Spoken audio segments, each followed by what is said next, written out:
In this video, I will show you how you can create two user accounts on any Samsung tablet. Now to do that, just go to Settings, and under Settings, just search this.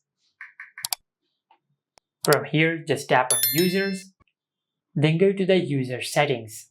Now to create another user profile, just tap on Add User or Profile. Now from here, just select the profile type of the second user. You can allow the second user to access their own apps and content, or you can restrict the second user from accessing apps and content. For example, I'll select the non-restricted version, then tap on Next. Now from here, just give a name for the profile of the second user. For an example, I'll name it Mark, then tap on Done.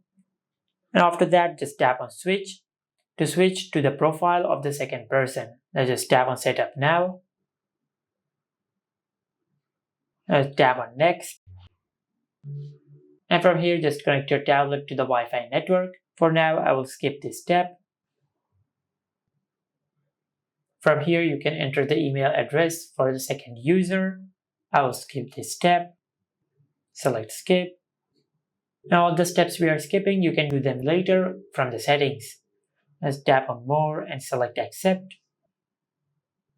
And from here, you can sign into the Samsung account for the second user. Now I will select Forgot Password or Don't Have an Account. And after that, I will tap on Setup Later in Settings. Tap on More and select Skip. Just tap on Skip.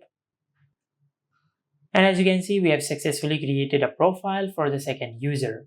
Just like that. Now to switch back to your own profile, just go to Settings.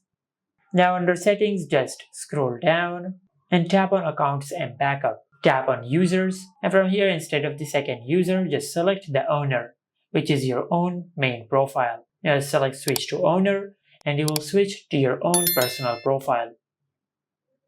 And this is how you can create two user profiles on any Samsung tablet.